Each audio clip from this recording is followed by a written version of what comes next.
Bismillahirrahmanirrahim. C'est une vidéo qui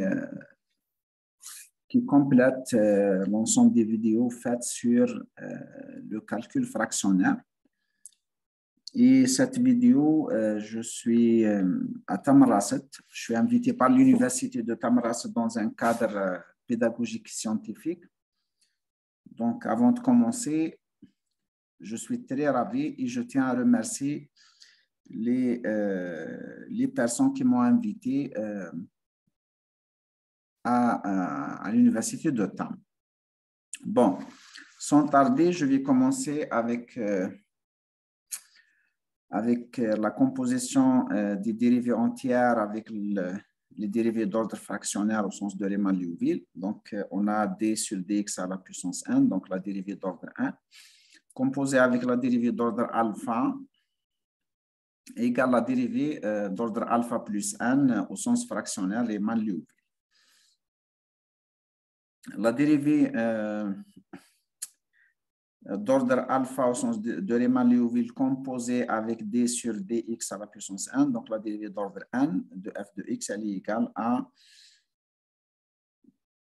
la dérivée d'ordre alpha plus n fractionnaire moins la somme de k allant de 0 jusqu'à n-1 de fk, dérivée entière de a au point a fois x moins a à la puissance k moins alpha moins n sur gamma de k moins alpha moins n plus 1. Pour la preuve, donc c'est une petite excursion. Alors, pour la première équation, c'est simple. Donc, qu'est-ce qu'on fait? On prend la dérivée d'ordre entière composée avec la dérivée fractionnaire d'ordre alpha. On utilise la définition de la dérivée fractionnaire, donc c'est la dérivée d'ordre m de l'intégrale fractionnaire d'ordre m moins alpha. Les dérivées entières, donc composition, ça donne d sur dx à la puissance n plus m. Donc la dérivée d'ordre n composée avec la dérivée d'ordre m, c'est la dérivée d'ordre n plus m. Mais là, il y a une petite astuce. Donc, comment on va l'écrire? On va l'écrire n moins alpha plus n moins 1. C'est comme si on n'a rien fait. Et on va les séparer d'une manière claire. Donc, on écrit m plus n ici. Et ça, c'est, on essaye de copier un peu ça. Donc, on essaye de mettre cette valeur qui est là, ici. Et moins, qu'est-ce qu'il nous reste? Donc, il nous reste alpha n, donc c'est moins alpha plus n. Mais ça, c'est par définition, comme n plus m est bel et bien entre, comme alpha plus n, elle est bel et bien entre m plus n et m plus n moins 1, ça veut dire que ça, c'est exactement la définition au sens de Riemann-Liouville. Très bien.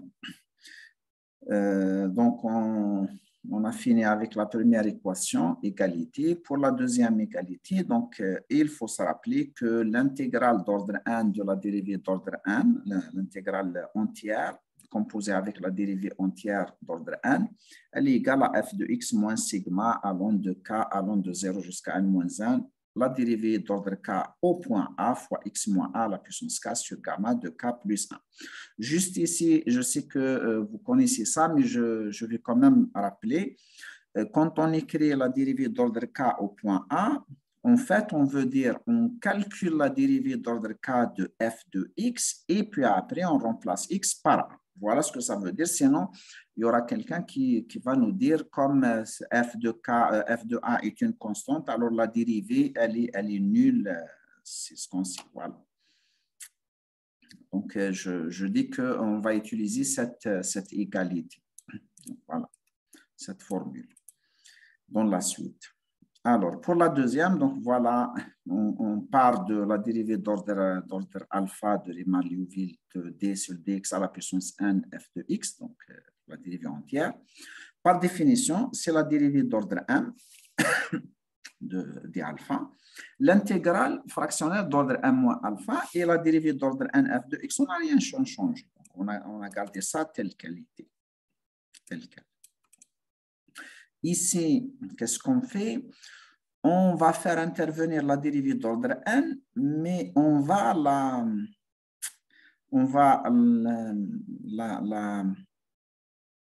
neutraliser, voilà le terme, on va la neutraliser par l'intégrale d'ordre n.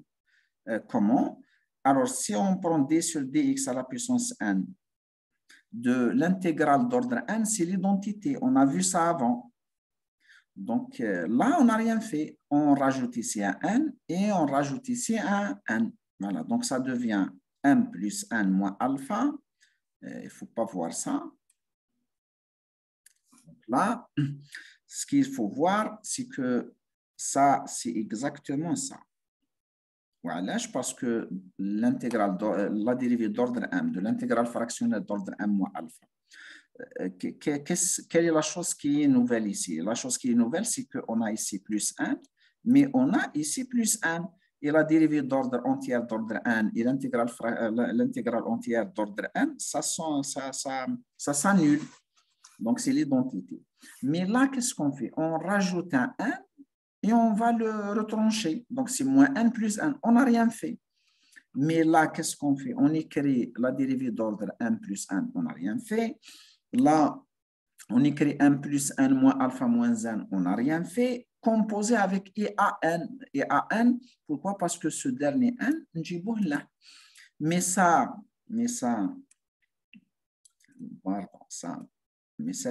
quantité-là, ça c'est la dérivée d'ordre alpha plus 1. C'est ce qu'on venait de voir juste 4 minutes avant, 2-3 minutes avant. Mais celle-là, elle est là. Mais ça, on a dit que c'était la formule EANFN au point X, c'est f de X moins la somme, tout ça. Voilà, on va la remplacer.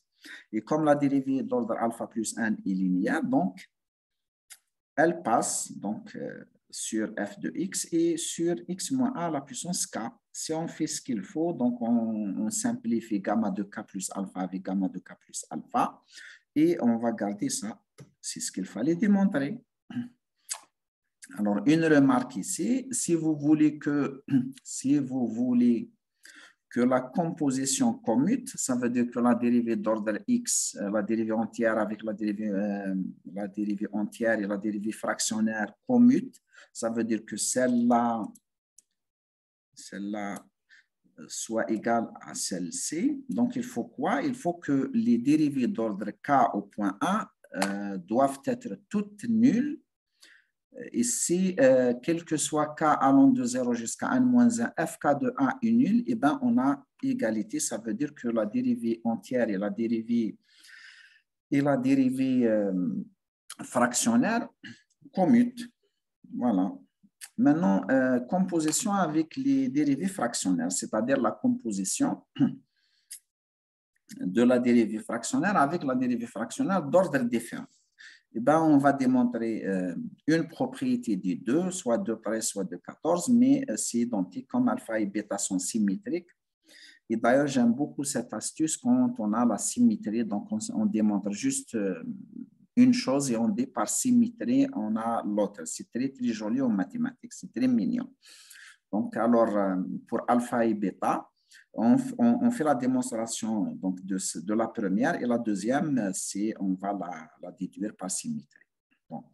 La première, qu'est-ce qu'elle dit? Il dit que la dérivée d'ordre alpha, la dérivée de composée avec la dérivée d'ordre bêta, c'est la dérivée d'ordre alpha plus bêta, moins la somme de j égale 1 jusqu'à 1, la dérivée d'ordre bêta moins j de f au point A fois x moins A à la puissance moins alpha moins g, gamma de moins alpha moins g plus 1. Remarquons que le alpha qui est là, il apparaît ici. Il est là. Et le bêta qui est là, il apparaît ici. Et là, c'est par symétrie, donc on a la formule inverse. Voilà. La dérivée d'ordre bêta, la dérivée d'ordre alpha, donc c'est alpha plus bêta. Alpha plus bêta égale bêta plus alpha, donc c'est commutatif. Et là, au lieu d'avoir bêta, on a alpha parce que c'est la symétrie. Et ici, au lieu d'avoir alpha, on a bêta, c'est à cause de la symétrie. Voilà. On va essayer de démontrer l'égalité de 13. Voilà. Alors, la dérivée d'ordre alpha de la dérivée d'ordre bêta, par définition, c'est la dérivée d'ordre m, on est par rapport à alpha. La dérivée d'ordre, l'intégrale fractionnelle d'ordre m moins alpha, composée avec celle-là. Mais là, il faut toujours faire attention. Qu'est-ce qu'on fait? On va composer avec la dérivée d'ordre n, donc dérivée d'ordre n, intégrale d'ordre n. Dérivée d'ordre n, intégrale d'ordre n entière, c'est l'identité. Donc, hadi ou hadi, c'est justifié. On avait moins alpha, on a moins alpha. Qu'est-ce qu'on va faire encore? On va écrire moins bêta plus bêta. Moins bêta plus bêta. On n'a rien fait. Mais comme m plus n est plus grand que comme le alpha plus bêta, il est entre m plus n et m plus n moins 1, ça veut dire que ça, on peut l'avoir ici. Ou en fait, à vrai dire, le alpha plus bêta, il est entre m plus n et m plus n moins 2. Mais pour pouvoir écrire ça, il faut supposer que prendre uniquement alpha plus bêta inférieur ou égal à m plus n, supérieur ou égal à m plus n moins 1. On a le e bêta ici. On va dire qu'est-ce qui arrive. Donc, ça, c'est d sur dx à la puissance m plus n. Mais celle-là, c'est l'intégrale d'ordre m plus n moins alpha plus bêta. Donc, à ce stade-là, on a IA bêta, DA bêta. Donc, la composition, on a déjà vu ça. Ça fait 3-4 vidéos passées. Donc, prière de revoir la vidéo pour comprendre. Si vous voulez, bien sûr, la démonstration de cette formule, prière de voir cette vidéo. Alors, on va remplacer donc l'intégrale d'ordre bêta composée avec la dérivée d'ordre bêta par sa valeur. On a presque terminé.